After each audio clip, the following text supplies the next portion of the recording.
वैसे आज मैं उस मोस्ट वांटेड पाकिस्तानी का इंटरव्यू लेने वाला हूं जिसके कारण आए दिन पाकिस्तान में दिवाली मनाई जाती है, यानी कहीं ना कहीं धमाका होता रहता है।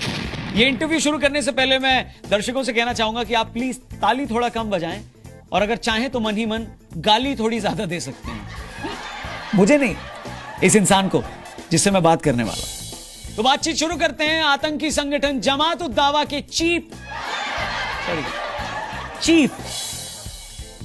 हाफिज सईद से। हाफिज सईद, एक सेकेंड। आज तक जो भी शख्स इस इंटरव्यू वाले सेक्शन में आया है, मैंने उसके साथ या तो खड़े होकर बात की है या फिर एक एपिसोड में अक्षय पाजी के साथ लेट कर, लेकिन तुम पहले ऐसे आदमी हो जिसको तो सबसे पहले मैं तुम कहकर बुलाऊंगा, और दूसरी बात, जिसके सामने खड़ा होना मैं खुद की तौहीन समझता हूं। इसलिए मैं तुमसे रिक्वेस्ट नहीं करूंगा, बल्कि मैं तुमसे कहूंगा कि तुम सामने खड़े रहो और मैं तुमसे बैठ के बात करूंगा। लेवल की बात है ना बॉस, खड़े हो जाइए प्लीज। हाफिज सईद।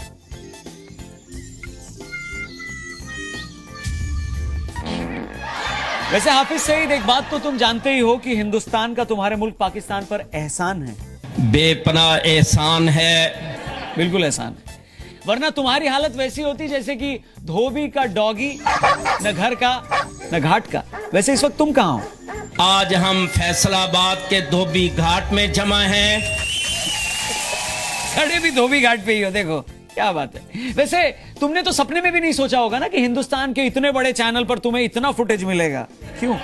हम अपने रब का शुक्र अदा करते हैं कि जिसने आज ये दिन हमें दिखा दिए हैं। ये देखो, थोड़ा आवाज नीचे करके बात करो, थोड़ा धीमे। थोड़ा धीमे। हाँ, सही बोल रहा है, धीमे। तुम्हारे पेटों में मरोड़ क्यों उठ रहे हैं? क्या तकलीफ हो रही है तुम्हें? मैं तुम्हें जवाब देना जरूरी नहीं समझता, आगे बढ़ो। देखा तुमने, हमारी आर्मी तो छोड़ो हाफिज सईद, हमारे यहाँ के बच्चे ने भी अगर अपनी तेज आवाज में बातें करना शुरू कर दिया ना, तो तुम्हें पता तुम्हारे साथ क्या होगा? क्या होगा? हम दुनिया में किस हैसियत से रहेंगे? बिल्कुल, हैसियत की तो बात है। वैसे भी तुमने अपनी पूरी उम्र क्या करके बिताई है ये सब जानते हैं। क्या किया तुमने? कत्ल कर करके, जुल्म ढा के। अरे कत्ल करके थोड़ा शर्म कर ले भाई। तुम्हारे खुद के यहाँ इतने बम फूट रहे हैं, कभी मस्जिद में कभी स्कूलों में। किसकी करतूत है ये? नगर नगर, शहर शहर, ये इंशाअल्लाह जमात उद दावा ने ये काम जिम्मे लिया है। बहुत बढ़िया, अपने जिम्मे जो चाहे वो काम लो, लेकिन अपनी कंट्री में लेना। अगर हमारे तरफ आने की सोची भी तो 65 याद रखना, 71 याद रखना, करगिल याद रखना, क्योंकि उस वक्त भी तुम्हारे कुछ लोग थे जो बहुत अकड़ रहे थे। सारे कहां गए थे वो? सारे खत्म हो गए थे। तो अगली बार से कोशिश भी मत करना, समझे? इंशाअल्लाह अब ऐसा नहीं होगा। होना भी नहीं चाहिए। वैसे भी होश में रहने वाला कोई इंसान हिंदुस्तान की ओर आंख उठाकर देख भी नहीं सकता है। जरूर तुम कोई सस्ता नशा करते होगे जो बार बार धमकी देते रहते हो। मैंने तो यहां तक के सुना है हाफिज सईद कि कराची पुलिस ने वहां पर फुटपाथ के किनारे गांजा पीते 10 लोगों को पकड़ा और उनकी एक लिस्ट भी बनाई है। वो लिस्ट देखी है तुमने? उसमें आपके इस भाई का नाम भी शामिल है। तभी ऐसी बकवास करते हो। वैसे नशे में ऐसी बकवास करने वालों के लिए हमारी आर्मी ने भी अपनी लाठी को तेल पिलाना शुरू कर दिया। उन्होंने भी एक लिस्ट बनाई है, उसको देखा तुमने? उसमें आपके इस भाई का नाम भी शामिल है। हाँ, बिल्कुल शामिल है। वैसे कराची की सड़कों पर ये छुप छुप के नशा करना, ये सब क्या है? ये हमारे मिशन है, इसी के लिए हम जिंदा रहते हैं, इसी के ऊपर हम मरते हैं। तो अपना मसला अपने यहाँ रखो ना, हमारे यहाँ पैसे देके पत्थर क्यों फेंकवाते हो? कश्मीर का मसला और है।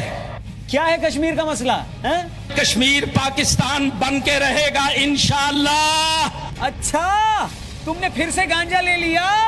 वो लिस्ट याद है ना जो पुलिस ने बनाई थी नशेड़ियों की, जो नशा लेके ऐसी घटिया बातें करते हैं? बताओ वो लिस्ट में किसका नाम है? उसमें आपके इस भाई का नाम भी शामिल है। नाम शामिल है? हाँ। पहली बात तो हम तुम्हारे भाई नहीं है, कायदे में रह के बात करो। कायदे में रह के बात करो, गुड। तुम्हारे पेटों में मरोड़ क्यों उठ रहे हैं? क्या तकलीफ हो रही है तुम्हें? मैं तुम्हें जवाब देना जरूरी नहीं समझता। बिल्कुल जरूरी है भी नहीं, तू अपना काम कर। थैंक यू वेरी मच, सुन लिया? अब थोड़ा चुप रहो चाचा। मैं चुप नहीं रहूंगा। अरे इतना चिल्ला क्यों रहे हो? मुंह में दांत नहीं, पेट में आंत नहीं, इतना मत चिल्लाओ। मुंह के रास्ते से गुर्दा निकल के माइक पे चिपक जाएगा। थोड़ी जबान को आराम दो चचा। ये अब रुकने वाला नहीं है। ठीक है, वैसे तुम जैसों को रोकना हमारी आर्मी को अच्छे तरीके से आता है। वो तुम्हारे बारे में अच्छे से जानते हैं कि ये लोग यानी तुम लोग ये लातों के भूत है, बातों से नहीं मानते। हाँ, और जाने से पहले एक बार फिर याद दिला दूं, कराची पुलिस के पास नशेड़ियों की एक लिस्ट है और उस लिस्ट में उसमें आपके इस भाई का नाम भी शामिल है। हाँ, याद रखना। चलो अब निकल लो। हाँ, निकल लो, निकल लो। तुम्हारे पेटों में मरोड़ क्यों उठ रहे हैं? क्या तकलीफ हो रही है तुम्हें? मैं तुम्हें जवाब देना जरूरी नहीं समझता। और मैं भी जरूरी नहीं समझता। चलो निकलो, चल बेटा निकलते हैं। बैठ।